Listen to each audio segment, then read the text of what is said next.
اللہ تعالیٰ کر سکتا ہے، کوئی اس کے لیے مشکل نہیں. هو علی کل شیء قدیر، اسے ہر شے کی قدرت حاصل ہے.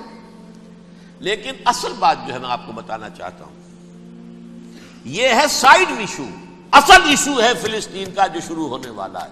بھٹی دہکے گی وہاں. ظاہر بات ہے کہ اگر کوئی بہت بڑا اقدام ہو جاتا ہے فلسطینیوں کے خلاف، اور اگر واقعتاً مسجد اقصیٰ اور قبۃ الصخرہ گرا دیے جاتے ہیں، جو طوفان اٹھے گا عالم عرب میں، یہ حسنی مبارک ہو یا شاہ خالد ہو یا کوئی اور ہو، یہ نہیں روک سکتے اس طوفان کو. نوجوان خون اٹھے گا، غیرت اور جو بھی حمیت ہے. مسلمان ان پڑھ سے ان پڑھ اور بالکل بے دین، وہ بھی مسجد کی حرمت پر کٹ مرنے کو تیار ہو جاتا ہے. مسجد تو بنا دی شب بھر میں ایمان کی حرارت والوں نے، من اپنا پرانا پاپی ہے، برسوں میں نماز ہی بننا سکا. وہ چاہے کانپور کی مسجد سے مسلمانوں نے جانے دی ہے، چاہے وہ شہید گنج کی مسجد تھی مسلمانوں نے جانے دی ہے، چاہے نماز نہ پڑھتے ہو. لیکن یہ جو حرمت اور یہ جو حمیت اور یہ غیرت ہے، اس سے جو طوفان اٹھے گا یہ ہوگا اس ملحمۃ العظما، اس کی طرف پیش رفت ہو رہی. کتاب الملاحم سے احادیث کے حوالے سے کہ جن جنگوں کا حوالہ دیا حضور نے، پیشن گوئی کی ہے، اس کا نقطہ آغاز تھا خلیج کی جنگ. صدام حسین نے اسے کہا تھا یہ مدر آف وارز ہے، ام المحارب، یہ ایک جنگ نہیں ہے. اس کا نقشہ بھی حدیث میں موجود ہے، پیشن گوئی موجود تھی، اس وقت بھی ہم نے شائع کی تھی. لیکن اس میں جو جنگ اب ہونے والی وہ الملحمۃ العظما. ملحمہ کسے کہتے ہیں؟ لحم گوشت کو کہتے ہیں، اور قصائی کی دکان کو عربی میں ملحم کہتے ہیں، جہاں گوشت کے ٹکڑے کیے جاتے ہیں. آج کل مشینوں سے ہوتے ہیں، اب جو ہے وہ ہاتھ سے چھریوں سے نہیں ہوتے، لیکن ٹکڑے ہو رہے ہوتے ہیں، جسموں کے چیتھڑے اڑ رہے ہوتے ہیں. ملحمہ، یہی لفظ استعمال کیا تھا حضرت سعد ابن عبادہ نے رضی اللہ تعالی عنہ یوم فتح مکہ. ان کے دل میں تھا کہ اب ہم انتقام لیں گے ان عربوں سے، ان قریش سے.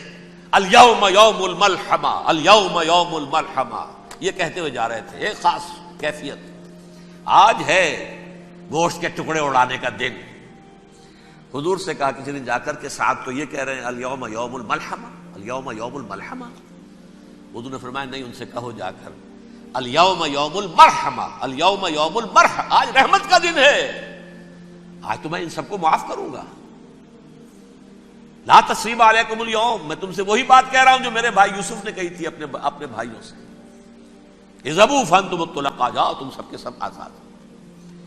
وہ ملحمہ ہے جس کو کہ حضور نے حضرت معاذ بن جبل رضی اللہ تعالیٰ عنہ سے روایت ہے، اس میں سے جو ابو داؤد میں روایت آئی ہے اس میں الملحمۃ العظما، عظما مؤنث ہے اعظم کا. آپ کہتے ہیں جنگ عظیم اول، جنگ عظیم دوم، عظیم کا باپ ہو گیا اعظم، سب سے بڑا، اور اس کا مؤنث ہے سب سے بڑی، عظما. الملحمۃ العظما، سب سے بڑی لڑائی. میرے نزدیک یہ وار کے معنی میں نہیں ہے، بیٹل کے معنی میں. انگریزی میں یہ دو لفظ علیحدہ ہیں، وار، بیٹل. وار سالوں کو محیط ہوتی ہے، بیٹل کسی ایک خاص جگہ پر جو لڑائی ہوتی ہے اس کو کہتے ہیں. حضور کے اور قریش کے درمیان 6 سالہ وار تھی، جنگ تھی. لیکن battles, battle of Uhud, battle of Badr, یہ بیٹلز تھی، لڑائیاں تھیں. تو عظیم ترین جنگ شاید اس اعتبار سے نہ ہو جیسے کہ ورلڈ وار 1 اور ورلڈ وار 2، یعنی اس کی وسعت کا اتنا معاملہ نہیں اور طوالت کا نہیں. لیکن جو لڑائی جو ہے بیٹل ہونی ہے، جس کو کہ یہ لوگ، یا چونکہ میں نے کہا تھا شروع میں کہ سرما ہے میری آنکھ کا خاک حجاز و حول قدس، نیو ٹیسٹمنٹ کی آخری کتاب ہے the book of revelation, revelation of saint John. اس میں آرمگڈون کہا گیا ہے اسے. ہر مجدون، یہ عبرانی لفظ ہے، ہر کہتے ہیں اونچی جگہ کو، سطح مرتفع. مجدون میگیڈو، میگیڈو ایک وادی ہے، مرتفع، وادی مرتفع. یہ ہے واقع لبنان، اسرائیل اور شام کے درمیان جو ٹکڑا، جو ٹرائنگل بنتی ہے، یہ ہے، یہاں پر بڑی جنگ لڑی جائے گی. اور یہ جنگ جنگ صلیب ہوگی، جو کہا ہے بش نے، یہ جنگ صلیب. سیکنڈ ملینیم شروع ہوئی تھی تو پہلی صلیبی جنگ ہوئی تھی، 3rd ملینیم شروع ہوا ہے، یہ 2nd صلیبی جنگ ہے، یہ کروسیڈ ہے. اور میں اس مرتبہ امریکہ گیا تھا تو پہلی مرتبہ مجھے وہاں ایک رسالہ ملا ٹرمپٹ نام کا. یہ امریکہ کے جو بہت ایکسٹریمسٹ قسم کے پروٹیسٹنٹس ہیں، یہ ان کا رسالہ ہے، اور ان کے بارے میں اب کہا جا رہا ہے وہ کرسچین زائنسٹ ہیں. آپ شاید پہلی مرتبہ یہ لفظ سن رہے ہو. زائنسٹ تو ہم سمجھتے ہیں یہودیوں کو، کرسچین زائنسٹ وہ ہیں جو ہیں تو عیسائی پروٹیسٹنٹس ہیں، لیکن اسرائیل کے وہ حمایتی یہودیوں سے بڑھ کر ہیں. یہ میری کسی پہلی تقریر میں شاید بہت سے حضرات کو یاد آ جائے، میں نے کہا تھا 4 سال پہلے ہمارا تنظیم اسلامی کا ایک کنونشن ہوا تھا ہیوسٹن میں، امریکہ کا جنوبی علاقے کا شہر ہے. ایک سیشن اس میں ہم نے رکھا تھا انٹرفیتھ، ایک عیسائی کو بلایا تھا، ایک یہودی بہت بڑا وہاں کا عالم ہے اس کو بلایا تھا. اس یہودی عالم نے ڈاکٹر وشوگراڈ، جو وہاں کی یونیورسٹی میں پروفیسر ایمیریٹس ہے، اس نے کہا تھا کہ یہ اسرائیل کی تو سپورٹ کر رہے ہیں عیسائی، ہم تو نہیں کر رہے. جو پریکٹسنگ یہودی ہیں وہ زیادہ اسرائیل کے حق میں نہیں تھے، یہ تو سن 67 کے بعد انہوں نے اسرائیل کو تسلیم کیا ہے. وہ تو منتظر تھے کہ ہمارا مسیحا آئے گا تو اس کی قیادت میں جنگ کریں گے، جیسے شیعہ منتظر تھے کہ مہدی موعود آئیں گے تو پھر ہم کچھ کریں گے. وہ امام خمینی نے کہا بھائی جب وہ آئیں گے آ جائیں گے، لیکن ہم کچھ راستہ کے لیے. زائنسٹ نے آگے بڑھ کر ریاست قائم کر لی، اور جب یروشلم پر بھی پورا قبضہ کر لیا تب جو ہے در حقیقت مذہبی یہودی جو ہے پھر انہوں نے اپنایا ہے، اون کیا ہے، اور نئے سیٹلمنٹس جو بھی بنے ہیں وہاں پر اسرائیل میں، اس میں اکثر و بیشتر مذہبی یہودی آیا، اور بروکلن کے علاقے سے سب سے بڑھ کر آئے ہیں، جو امریکہ میں نیو یارک کا ایک جنوبی علاقہ ہے، بہت بڑا یہودیوں کا بہت بڑا گڑھ ہے. نیو یارک کو جیو یارک بھی کہا جاتا ہے، وہ تو اصل میں مرکز جو ہے وہ تو یہودیوں کا ہے. اس حوالے سے وہاں پر جو کرسچن زائنسٹ کہلاتے ہیں وہ اسرائیل کے یہودیوں سے بھی بڑھ کر کہیں سپورٹر ہیں. بہرحال اس دوسری صلیبی جنگ کا معاملہ جو میں کہہ رہا تھا، ٹرمپٹ نامی رسالہ، اس کا ایک مضمون ہے دی لاسٹ کروسیڈ. اب یہ آخری کروسیڈ ہے جو شروع ہونے والا ہے. میں تو حیران ہوں کس قدر کھل کے وہ باتیں کرتے ہیں. رومن کیتھولکس کو وہ کہتے ہیں کہ یہ شیطان ہے، یہ پوپ شیطان ہے، یہ یورپ کو اس نے جمع کیا ہے کرسچینٹی کی بنیاد پر، اور اس میں زیادہ تر کیتھولکس ہیں. آپ کو معلوم ہے برطانیہ بڑی مشکل سے شامل ہوا ان کے ساتھ، اس لیے کہ وہ پروٹیسٹنٹس کا سردار تھا، ابھی پوری طرح نہیں ہے. یورپ جو ہے وہ رومن امپائر دوبارہ یہ کھڑی کر رہا ہے، اور در حقیقت یہ جو ہے یہودیوں سے بھی چھیننا چاہتے ہیں اسرائیل کو اور فلسطین کو، اور مسلمانوں سے بھی، اور یہ وہی کروسیڈ جو تھے اربن ثانی کے، اس کی تیاری کر رہے ہیں تاکہ وہاں پر عیسائی حکومت قائم ہو جائے، کیتھولکس کی، پوپ کی حکومت قائم ہو جائے، جیسے ایسٹ تیمور میں کر دی گئی. ایسٹ تیمور میں کون سی حکومت بنی ہے؟ رومن کیتھولک اسرائیل میں بنے، تاکہ یہ سارے مقامات مقدسہ جہاں اسرائیل پیدا ہوئے، بیت حضرت مسیح پیدا ہوا، بیت الحم کہاں ہے؟ وہی ہے کہ نہیں؟ جہاں سے ریزریکشن ہوا ان کے خیال میں وہ کہاں ہے؟ وہیں پر ہے کہ نہیں؟ بڑے بڑے گرجے ان کے وہی ہیں. تو اس اعتبار سے ان کا کہنا یہ ہے یہ لاسٹ کروسیڈ کی تیاری ہو رہی ہے، یہ کیفور. اور ان کا کہنا یہ ہے کہ یہ پوری طاقت نیٹو کی جو ہے، یہ پہلے جرمنی سے لائی گئی بوسنیا، انہوں نے خود وہاں جنگ کروائی، انہوں نے خود وہاں پر ایتھنک کلینسنگ کروائی، پھر خود مصالحت کے لیے آ گئے، پھر کوسوو میں انہوں نے خود آگ بھڑکائی. یہ میں نہیں کہہ رہا، یہ وہ ٹرمپٹ رسالہ امریکہ سے چھپنے والا پروٹیسٹنٹس کا رسالہ ہے جو یہ کہہ رہا ہے. پھر انہوں نے کوسوو کے اندر کروایا، اور پھر وہ وہاں پر پیس فورس کی حیثیت سے آ گئے. اب وہ میسیڈونیا میں کروا رہے ہیں اور وہاں داخل ہو گئے ہیں. اگلا قدم ان کا سائپرس ہوگا، سائپرس میں ترکوں کو اور وہ گریکس کو لڑائیں گے اور وہاں آ جائیں گے، وہاں سے ایک چھلانگ لگائیں گے اور یہ فلسطین میں پہنچیں گے. اور یہ وہاں پر ایک رومن امپائر، اپنی پرانی رومن امپائر کی طرح کی رومن کیتھولک ریاست قائم کرنا چاہتے ہیں. تو وہاں امریکہ کے عیسائیوں میں بھی کوئی ایک طبقہ نہیں ہے، کیتھولکس بھی ہے، کیتھولکس زیادہ نہیں ہے ہمدرد، لیکن اب تابع ہو چکے ہیں. اسحاق ریبین نے جب یہ پیس ٹاک شروع ہوئی تھی، آپ کو یاد ہوگا شاید، کہ جب وہ آیا تھا واشنگٹن سے واپس فلسطین اسرائیل، تو پہلے روم میں رکا for an audience with the Pope, اور پوپ کو اس نے ایک مرتبان سا پیش کیا تھا، حضرت سلیمان علیہ السلام کے زمانے کا مرتبان، اور کہا تھا دیکھیے 3000 برس تک ہم نے اس کی حفاظت کی ہے، اب یہ میں آپ کے حوالے کر رہا ہوں. اس کے بعد سے پوپ جو ہے بالکل رام ہو گیا اور وہ عیسائیوں کے ساتھ اور یہودیوں کے ساتھ ان کا پورا معاہدہ ہو. اب پورا عیسائی ورلڈ جو ہے بعثت مجموعی یہودیوں کے شکنجے میں ہے. البتہ ان کے اندر بھی جھگڑے ہیں. جو وہاں پر وائٹ کرسچن ملیشیاز ہیں وہ ایکسٹریمسٹ ہیں کیتھولکس. ان کے نزدیک دشمن نمبر 1 یہودی، دشمن نمبر 2 مسلمان، دشمن نمبر 3 جو یورپ میں کالے ہیں، ایفرو امریکن، چاہے وہ عیسائی ہو گئے ہوں، کوئی بھی ہو. یہ 3 دشمن ہیں جن سے انہوں نے کلینز کرنا ہے، صاف کرنا ہے ان کے خیال کے مطابق امریکہ کی سوسائٹی کو. اولاً یہود، پھر مسلمان، اور پھر یہ جو کالے ہیں. لیکن دوسری طرف پروٹیسٹنٹس کے اندر ایکسٹریمسٹ وہ ہیں جنہیں کہا جا رہا ہے یہ کرسچین زائنسٹ ہیں، یہ اسرائیل سے بڑھ کر سپورٹرز ہیں. بہرحال یہ اب جنگ ہوگی، اس کا نتیجہ کیا نکلے گا یہ تو اللہ ہی جانتا ہے. اب میں آخری بات کی طرف آ رہا ہوں. آخری نتیجہ تو جو بھی کچھ اپس اینڈ ڈاؤنز آئیں گے.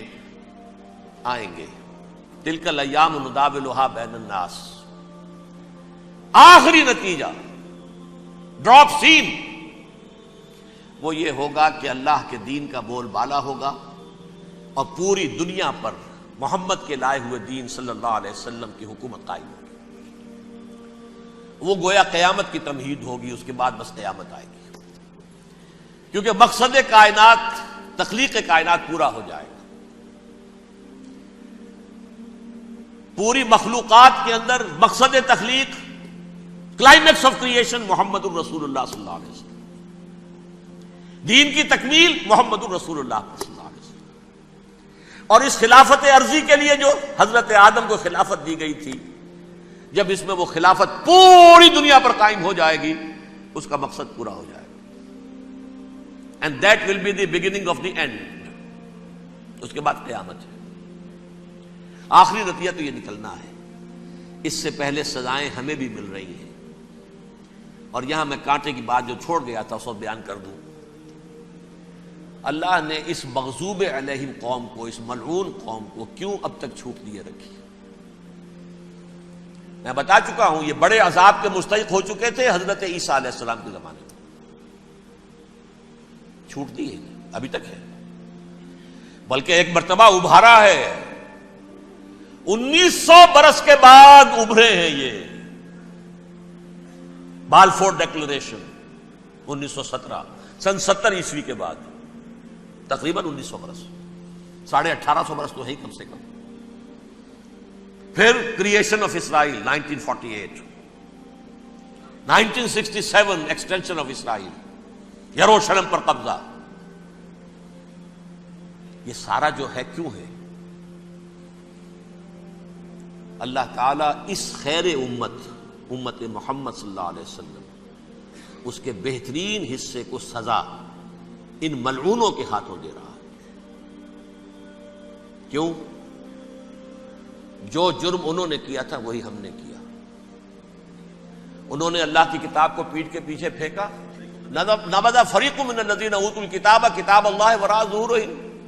ہم نے اپنی پیٹھوں کے پیچھے پھینکا کہ نہیں؟ کولونیل رول سے آزاد ہوئے، کہیں اسلامی قانون نافذ کیا، کہیں اسلامی نظام قائم کیا.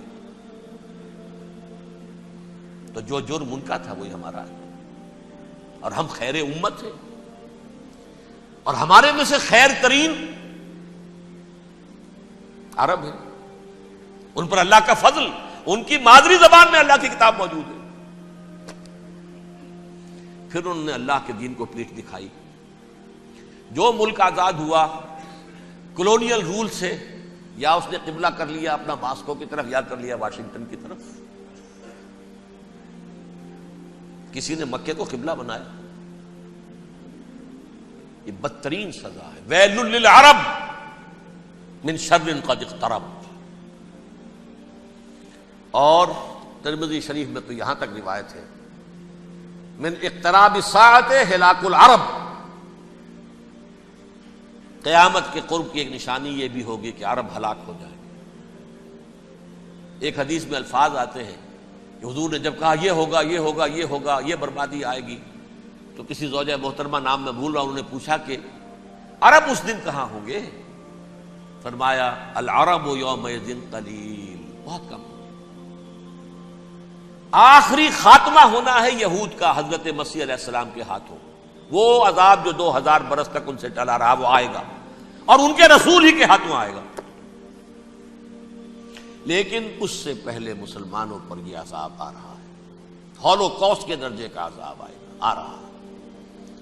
البتہ ہم پاکستانی اس میں یوں سمجھ لیجئے کہ وہ تو خبریں موجود ہیں احادیث میں، وہاں تو جو ہونا ہے.